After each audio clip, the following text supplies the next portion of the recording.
अखंडमंडलाकारं व्याप्तं येन चराचरं तत्पदं दर्शितं येन तस्मै श्री गुरुवे नमः।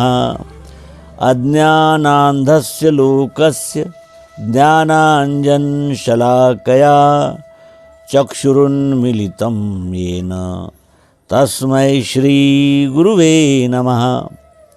अध्यात्म विश्व विज्ञान यूट्यूब चैनल पर हम श्री मायानंद जी चैतन्य, इनके जीवन चरित्र के रचनाकार श्री सखाराम बलवंत जी निजसुरे सहजानंद, इन्होंने भगवान श्री मायानंद जी चैतन्य, इनके ग्रंथों का जो परिचय प्रस्तुत किया है उसका आस्वाद ले रहे हैं। श्री सहजानंद जी मायानंद जी के समकालीन थे। मायानंद जी का सहवास उन्हें हुआ था। मायानंद जी के स्वभाव, रचना कौशल्य और उनके अध्यात्म विज्ञान के प्रचार प्रसार कार्य में सहयोगी ऐसे सहजानंद जी के लेख हम आत्मसात कर रहे हैं और जान रहे हैं कि ये सारे जो महान ग्रंथ है इनकी निर्मिति कैसे हुई, इसके पीछे श्री मायानंद जी की सोच क्या थी। आइए अब सर्वांग योग के विषय में जानते हैं। श्री मायानंद जी का स्वतंत्र ग्रंथ सर्वांग योग है। यह ग्रंथ सिर्फ 59 अभंगों का है, लेकिन उसमें ब्रह्मांड के ज्ञान का सार आया है। सन 1922 के आखिरी में या 1923 के प्रारंभ में प्रथम मराठी भाषा में यह तैयार हुआ। सर्वांग योग की छपाई पूना में हुई। सर्वांग योग पाठ के लिए हिंदी में अनुष्टुप छंद में लिखा है। दिनांक 30/3/1923। भगवान श्री मायानंद जी के हर एक लेखन में कोई भी इच्छा कारण हुई है। सर्वांग योग नाम में एकांगीपना नहीं है, वैसे ही अष्टांगीपन भी नहीं। यह स्पष्ट करने हेतु इस नाम की योजना है। इस ग्रंथ से भजन मंडली को सुविधा हुई। श्री मायानंद जी की पद्धति अनुसार अनुभव के आधार पर इसकी रचना की गई है। बताशे अपने आगे रखना, ऐसा कहकर अनुभव दिखाया। वस्तु यह सर्वांगी एक है, यह सिद्ध किया। कोई भी सद्विचार लोगों के मन तक पहुंचाने के लिए पद्यमय रचना श्रेयस्कर रहती है। उसमें दिव्य दृष्टि का प्रत्यक्ष प्रयोग और उसका मौलिक स्वरूप, उसमें धर्म संस्थापना का होने वाला कार्य, यह सब बातें ध्यान में लेते हुए सनातन अनुभव सिद्ध परंपरा से दिव्य दृष्टि का सुविचार पद्य में देना ही आवश्यक था। यह कार्य इस ग्रंथ में पूर्ण किया। हिंदी सर्वांग योग अधिक हृदय और रसयुक्त है। सर्वांग योग का उर्दू, बंगाली, संस्कृत, गुजराती, उड़िया इत्यादि भाषा में भाषांतर हुआ है और आज तक लाखों प्रतियों का वितरण जनता में हुआ। सिद्धांतिक ग्रंथ रहकर भी इतना परिपूर्ण, अल्प में अर्थहीन नहीं, ऐसा यह ग्रंथ है।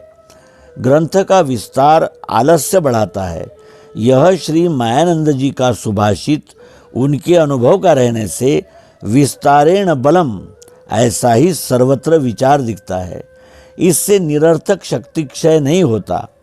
आगामी युग में सर्वांग योग ही मौलिक ग्रंथ रहने से विख्यात या प्रसिद्ध होगा। श्री मायानंद जी का कहना क्या? सर्वांग योग ऐसा सहज, सरल लेखनी और वह इतने गहन विषय पर लिखना अशक्य है। अनन्य भक्ति का विचार दिव्य दृष्टि में नहीं था, वो यहाँ दिया है। गुणों का स्पष्टीकरण, पिंड ब्रह्मांड एक ऐक्य और परब्रह्म का उल्लेख यहाँ है। एक बार एक लाइन लिखी कि उसे श्री मायानंद जी कायम रखते थे। तथापि दिव्य दृष्टि ग्रंथ लिखकर भी इस पुस्तक की उन्हें आवश्यकता भासने से वही विषय अधिक स्पष्टीकरण युक्त लिखा है। उसमें श्री मायानंद जी की बुद्धि की परिपाक अवस्था उत्तम गोचर होती है। सर्वांग योग यह परंपरा के अनुसार है। पद्य रचना, फल निर्देश इत्यादि। तथापि वह आधुनिक ही है, इस कारण उसे स्तोत्र का स्वरूप है। वैसे ही प्रत्यक्ष प्रयोग और स्वानुभव का भी उसमें अंतर्भाव है। शास्त्रीय दृष्टि न छोड़ते हुए परंपरा रखकर सत्य की सिद्धि सूत्रमय पद्धति से सबका मेल दिखाने वाला अध्यात्म शास्त्र का मौलिक ऐसा अप्रतिम बीज ग्रंथ है।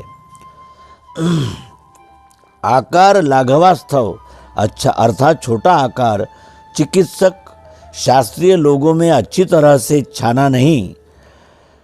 उसके परीक्षण का प्रयत्न परशुराम अंतेवासी नाम से किसी ने किया था, लेकिन परीक्षण का मुख्य मुद्दा विषय छोड़कर उसमें कुत्सित भाव ज़्यादा था।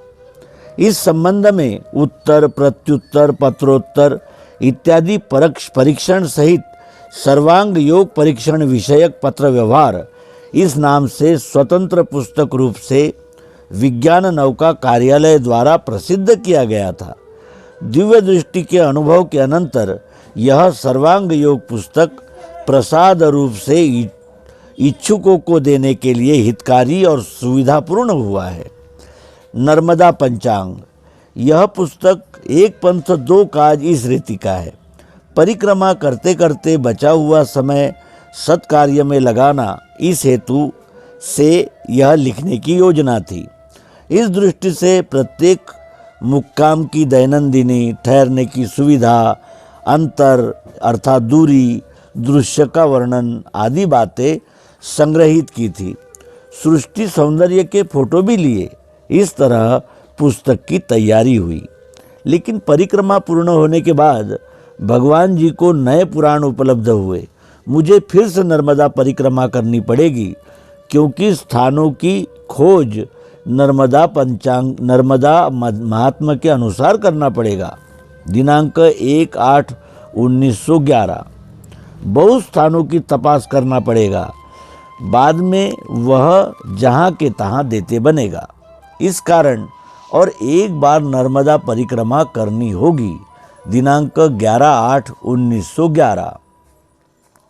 सहज रीति से पुस्तक तैयार होने का चिन्ह नहीं था, लेकिन और एक बार परिक्रमा करने का श्री मायानंद जी का प्रयास देखते हुए ऐसा लगता है कि यह कष्ट किस लिए है।